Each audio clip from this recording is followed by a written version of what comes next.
جنس الكلمة في اللغة العربية. السلام عليكم.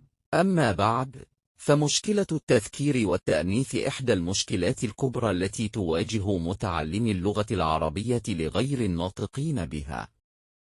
فما الحل لهذه المشكلة؟ كيف نميز بين المذكر والمؤنث في اللغة العربية؟ هناك 3 طرائق.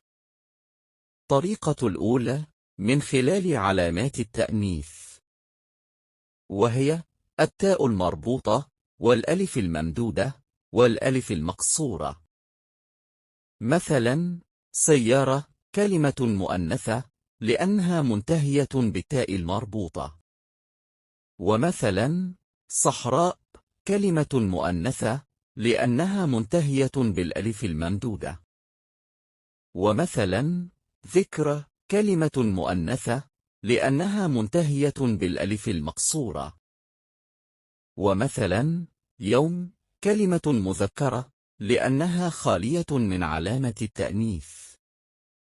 وهذه الطريقة فاشلة، لأن أمر المذكر والمؤنث لا يجري على قياس مضطرد، ولا لهما باب يحصرهما.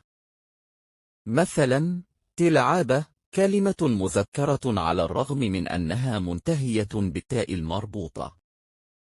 ومثلا مساء كلمة مذكرة على الرغم من أنها منتهية بالألف الممدودة. ومثلا مبنى كلمة مذكرة على الرغم من أنها منتهية بالألف المقصورة. الطريقة الثانية من خلال أسماء الإشارة. مثلا بئر كلمة مؤنثة لأن العرب يقولون هذه بئر، لا هذا بئر. الطريقة الثالثة من خلال مراجعة المعاجم، وهي أفضل طريقة لمعرفة جنس الكلمة. ومن المعاجم التي توضح جنس الكلمة: القاموس المحيط، ومعجم الرياض، ومعجم زوتو.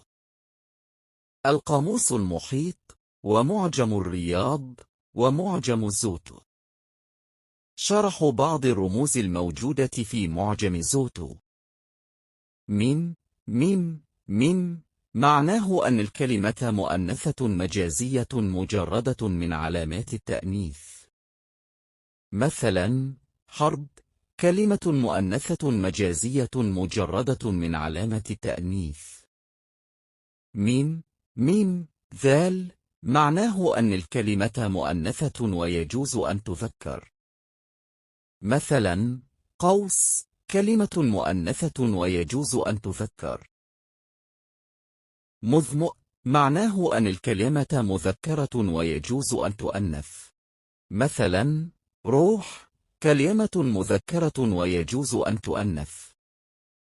مذمذ معناه أن الكلمة مذكرة على الرغم من وجود علامة التأنيث فيها. مثلا ميناء كلمة مذكرة على الرغم من أنها منتهية بالألف الممدودة. الرجاء الإعجاب بالفيديو ومشاركته مع أصدقائك، والاشتراك في قناة زوتو. للاستفسارات أو الاقتراحات يمكنك التواصل مع زوتو ربحي عبر هذا البريد الإلكتروني.